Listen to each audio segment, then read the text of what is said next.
people ma bàyyi Fatou ka indil ñu people yi nga xam ne moo gën a fës. boobu de people la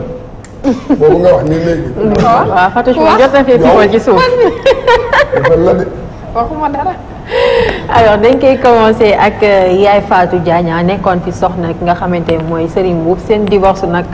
jur ay coow yu bëri ci semaine bi alors moom nag jot na def benn entretien ak waa l'Observateur waa Sénégal reprendre entretien boobu alors moom nee na ñaari divorce yi mu jot a am muy am bu Ahmed Khalifa Niass ak bu Serigne Mboup amul ci benn regret dafa gis ne ndogalu yàlla la yàlla moo dogaloon seen diggante après aussi yàlla moo ko jeexal te tamit gis na ni que li mu si jàpp rek mooy peut-être ay yeneen porte yuy ouvrir la ay chance daal porte de bonheur peut-être moom noonu la ko tuddee moom Yaay Fatou en plus aussi nee na mi ngi xamal ñi ko sopp que ni nekkul vidéo boobu noonu moo nekk à l'origine de divorce am moom ak Serigne Mboup ndaxte ñoom ñaar amoon nañ ay problème bien avant li nga xamante ne mooy vidéo boobu nee nag du wax le problème exact bi tax ñu divorcé ndaxte c'est sa vie privée mais mu xamal ñëpp que du vidéo boobu moo tax mu divorcé et puis nee na li ko nit ñi di wax que vidéo bi daf si doon def ay fecc yoo xamante ne teggi newul nee na loolu amul benn yoon ndax ku seetaan vidéo bi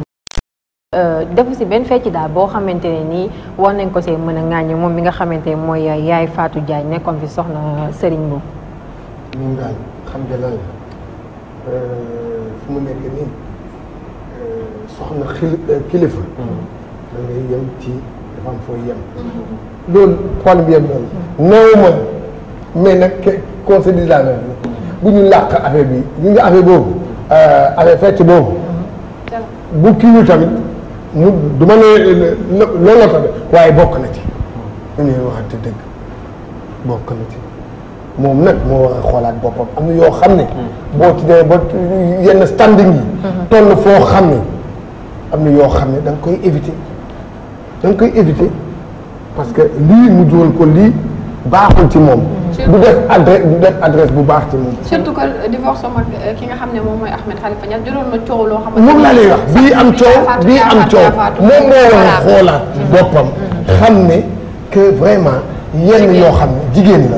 te kilifa la. surtout jabaru kilifa la woon. kilifa la. parce que qu'on se dise la vérité Serigne Mboup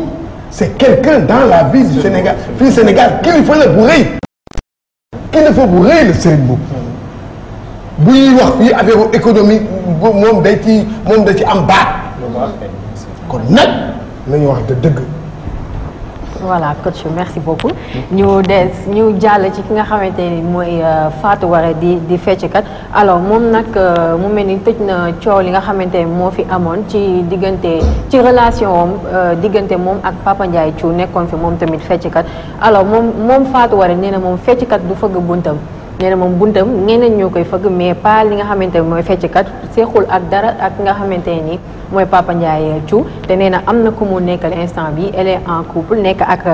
waaju baax moom Fatou Waré donc page bi nga xamante ne digganteem ak Papa Ndiaye Thiou moom bëggatul ñu wax si moom mi nga xamante ne mooy Fatou Waré. moom elle n'était pas mariée. waaw mais elle est divorcée.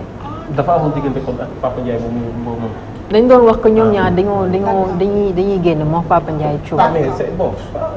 xëy na li mu wax de ku ne am na ci droit sama buntu ñii duñ ko fëgg. waaye nangam léegi dama xamul entre ñi koy fëgg ak ñi ko dul fëgg lan lañ gënantee xam nga fecckat moom xëy na kii l'essentiel mooy man dama gis sax ne bu dee fecckat nga waroo mën a bañ ak fecckat na yow. le mouton ne peut que là où il est attaché. waaw parce que nag tey jii bu dee journaliste. ah vraiment doo fecckat nga kay bu fekkoon da ngaa nekk nitu diine wala yenn kii sax boo nee sama porte fecckat du ko tëgg. ñu mën a xëy na ci lañ mujj kon li ci am mooy yow sa porte bu kii ku ko dul fëgg ndax sëy moom nee nañ yàlla koy takkee ci aras. xam nga bu takkee ci aras tamit kii ndax ëllëg day ñëw. ne loolu amul rek mu jeex. amul nga noppi. waaye boo ci waxee ay wax da ngay gën a piipal sa bopp. waaw mu ngay piipal boppam.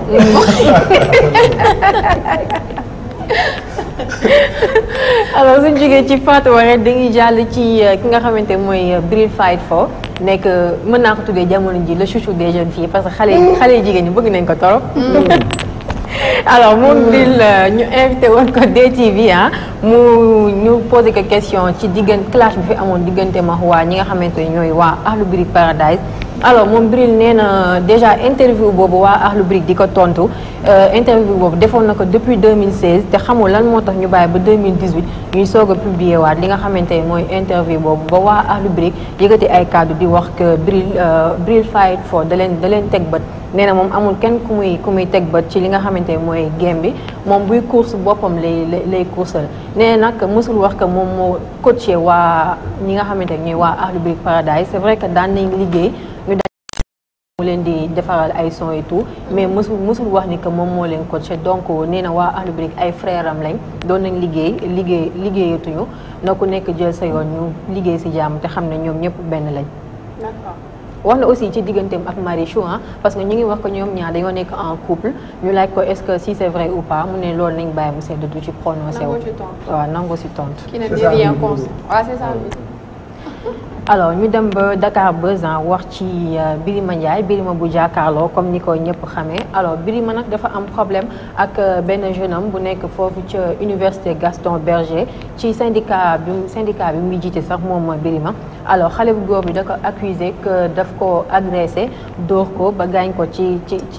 gaañ ko ci kanam moom nag nee na Birima ak beneen nervi bu mu àndaloo ñoo def li ni mel nee na nag li tax Birima def loolu mooy que ni da nga waroon renouveler li nga xamante ni mooy bureau syndicat bi depuis renouvellement boo xamante ni 3 mois la waroon def mais moom mu gis que ne yëf yi dafa durer 4 ans mu def benn pétition lancé ko pour ñi nga xamante ñoo nekk ci syndicat bi ñu signé pour ñu gaaw amal li nga xamante mooy renouvellement bi ne loolu moo naqari Birima ba tax mu agressé ko ba pare yemul ci loolu bi mu ko dóoree ba pare da koo dab ak otoom di ko moom aussi tontu na nee na moom li mu gis que ni mooy xale bu góor boobu noonu wérul àndut ak xelam moo tax muy gën a di wax yooyu te bu fekkente ni li muy wax dëgg la na dem porter ko plainte ñu dem si yoon après lu ko yoon may mu jël moom Birima. ah c'est normal bu fekkente daf ko dóor moom aussi taxaw na ne wérul donc na dem porter ko plainte pour ñu yoon moom dina leen àtte bu dee am na ay témoins donc. waaw sûrement de toute façon mais Birima nee na tamit dóoru ko. waaw loolu moom. Birima nee na dóoru ko léegi nag. dóor nag kii wax na enquête. nañ dem ci plainte nañ dem ci yoon rek lépp dina leer incha allah. ñu xool rek kan moo am dëgg. ku am dëgg ñu jox lu dëgg nañ ko enquête. waaw surtout ñu enquête waaw.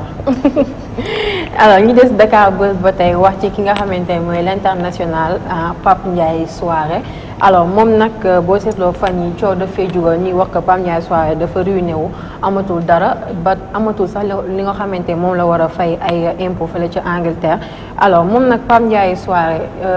def nañ waa Dakar Buzz def nañ benn étude ci loolu d'ailleurs Pape Ndiaye Soirée yëgul woon ne sax waa club am doonuñu fay impôt moom pour moom jàpp na ne mi ngi fay impôt à chaque fois que mu wax koo def waa club am ñoo def ba tax fisc bi daal ba tax ñu topp ko ci mbirum li nga xamante ba tax ñu topp ko ci wàllum impôt moom Pape Ndiaye Soirée alors waa club am nag ñoom porté wu nañ volontaire pour jàppale ko mu fay dette boobu parce que su ko deful il risque li nga xamante ne mooy prison te daf ko war a fay d'ici 2019 ndax li nga xamante ni mooy club ba 2019 dafa war a jógee moom Pape Ndiaye Soirée. d'accord. waaw mais xam nga joueurs yu bëri lii moo leen ruiné impôt xam nga dañuy dégg ñu ngi koy fay 3 milliards du 3 milliards yëpp ay ñëw de am na loo xam ne impôt la parce que fi ngay dëkk ay yooyu yëpp 3 bi ñoom amuñu caaxaan yooyu am na ci joueurs yu bëri yoo xam ne foofu dañu bu ñu ñibbisi amatuñu dara am ñoo xam mënatuñu ñëw amatuñu dara comme que nag nee na club day def erreur alhamdulilah ci moom parce que bu doon club bi defuloon erreur vraiment day am problème bu sérieux lay am du gis nga Cristiano Ronaldo Lionel Messi ñoom ñëpp ñu ngi leen di topp ci loolu li gars yi duñ ci caaxaane de dañ lay tëj dañ lay naan boo fayul comme moom nee na que dëgg club bee juum te club bi man bëggoon naa dégg club man ba léegi dégg guma club bi waaw dégguma ko xaw ma ka bu dee club bi nee na moom juum kon nag moom mun na ne alhamdulilah mais peut-être tamit coach bu fekkente club bi comme que ñoom dañoo porté volontaire jàppale ko mu fay dette bi amaana kon reconnaître nañ ko ñoom ñoo def erreur administrative. waaw xam nga mun na am tamit club bi mun na rek arrangé la. mën na am mun na club bi xam ne que yaa ngi ci ay difficulté xam ne joueur nga. moom mu sobel mun na am. waaw leen de mun na am. léegi man li ma bëgg a gis mooy communiquer ou bien bind boo club bi ci boppam wax ne que erreur bi mën naa ko def que ci ñoom la loolu la club bi man ba léegi gisaguma ko déggaguma ko que club bi moo def erreur léegi nag ñu xool waaw. en tout cas ñu ngi koy ñaanal mu génn si ak jàmm ak salaam moom Pape Ndiaye Souaré alors ñu jàll ci ki nga xamante mooy Mbaye Guèye ñu gën koo xam ci père Mbaye Guèye nekkoon fii li nga xamante mooy premier tigre de Fass alors moom Mbaye Guèye nag def na benn sortie am entretien bu mu def ak waa sunu lamb di ñëwaat ci sanction financière yi nga xamante ni dañ koy teg ci ndoddu mbëri ci arène bi. ñu bëri ñu am ay sanctions yoo xam ne dañ koy génne bu si mujj di diggante Gris Bordeaux ak Balla Gaye ki nga xam ne mooy Gris Bordeaux ñu daggoon ko plus de 5 millions ci combat bi alors moom Mbaye Guèye nee na mënul concevoir mbër dugg ci biir arène bi bëre tenir plus de 30 minutes ñu bëri ko si fu la fayda nga pare ñu lay dagg li nga xamante mooy 5 millions ku muy nee na moom waxul sax ak Gris Bordeaux mais ak yeneen mbër yëpp ñooñu lay waxal mu leen di digal nag ñu def grève boo xamante ni mën na def 6 mois voire 1 an parce que ñoom seen temps loolu lañ doon def suñu amaan lu leen métti ci CNG dañuy def benn grève 6 mois à 1 an yoo xamante ni du ñu bëri moom loolu lay digal mbër yi ñu def ko amaana bu ñu ko defee CNG dina xoolaat li nga xamante ni mooy seen règlement bi. xam nga dafa am li nga règlement la. parce que dafa am benn affaire boo xam ne moom bu fekkee ni xam nga loolu moo tax dans cette affaire CNG depuis des années ñu ngi topp di wax affaire wu li ñuy jël ci kii ñu ngi koy wax ñoom ñu ngi noppi leeraluñu dara ngeen nit boo yore alalu mbooloo da ngay leeral kenn neew la gis nga mooy lii am na depuis bi ñu koy wax saa yi ñu ko waxee bu Alioune Sarr président Alioune Sarr ñëwee ci point de interview nii da koy man boog li ma liir day maanaam day foole question bi mais dafa jot CNG leeral askan wi ci loolu leeral mbiri mu leer comme ça moom ñu bañ ko di accuser yenn yi gis nga loolu gis nga ñun Sénégal sunu njiitu sport yi lii moo leen yàq du ñu communiquer bu mbir amee gis nga bu dee tubaab yi ou bien dëkk yi nga xam ne seen sport dafa respecté bu amee benn affaire ci saas yi soit structure bi day def benn communiqué leeral ou bien mu def point de presse leeral ci automatique mais puis day am benn affaire dañ lay dañuy accuser fédération wala CNG nga toog rek noppee bàyyi dans le flou mais celui qui ne dit rien consent celui qui ne dit rien consent c'est au CNG de s'expliquer. aussi expliquer nit ci xaalis bi ñuy dagg. xaalis bi fan lañ koy dugal waaw xam nga loolu dafa yomb. yow dagg nga diw. waaw man de année bii de ñii ak ñii la ñu dagg. xaalis bii fii de lañ ko dugal. ba nga xam ne boobu waa askan wi ak mbër yi ak acteurs yi nekk ci làmb ji. ñoom ñu mën a xam ne sunu xaalis bi ñuy jël nii la demee fii lay dugg nangam. sinon buñ ko deful gis nga coowu xaalis bii nañu moytu na waa CNG moytu wax bi te nañu leeral askan wi ñoom ñoo am droit leeral Mbaye Guèye kii na leen nañu wax man mii sax man démb jéem naa woo Thierno Ka le chargé de la communication man Cheikh Tidiane moom laa bëggoon invité tey jii mais mu ne moom mënul ñëw man mii pour rek lii tamit leeral may ko opportunité pour moom mu mun a expliquer Sénégal ñëpp dégg ne que lii la wax nañu expliquer Alioune Sarr président li ma lay laaj mooy li ma lay ñaan mooy lenn li nga yore alalu mbooloo la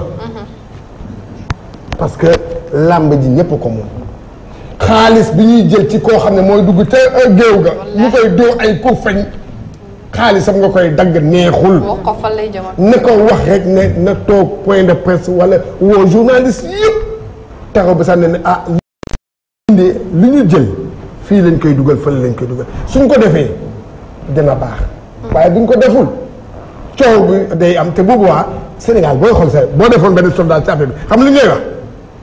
CNG moo nekkul ci dëgg fan la xaalis bi dugg. Sénégal ñëpp la leen li ñuy dagg moom dafa bari ñi koy wax bari na. dafa bari ak dugaru bu joxe xaalis bu bari doo am résultat après. voilà ñoom est-ce que dinañ toog ba yàgg ñu réviser seen affaire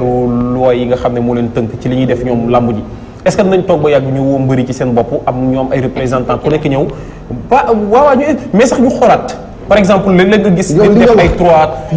xaw ma kii chute la nangam chute la yu bëri bëri dañ ciy werante mais nañu toog loo xam ne nii ñëpp. yow li nga wax loolu la.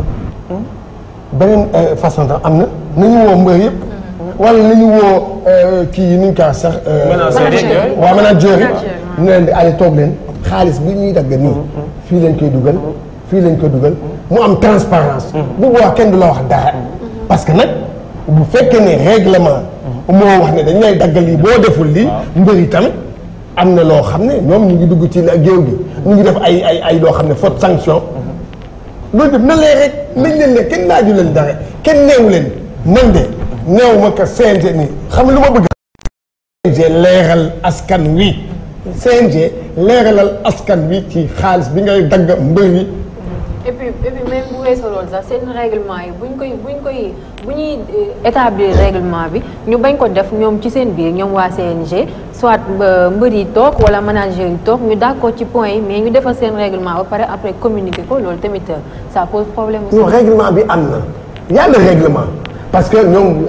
xanaa nag yow tamit ñoom tuune wuñu noonu nag di jël xaalisu jàmm te teguñu ko fenn am na fu ñu ko teg mais c'est am na fu ñu ko teg. am na fu ko CNG mais fi ñu ko teg lañu war a xoolal. mais fu ñu ko teg nañ ko wax askan wi ñëpp xam ka comme ça bu boobaa bu ñu daggee Balla Gaye wala Sa Thiès wala Gris Bordeaux bu ñu ko daggee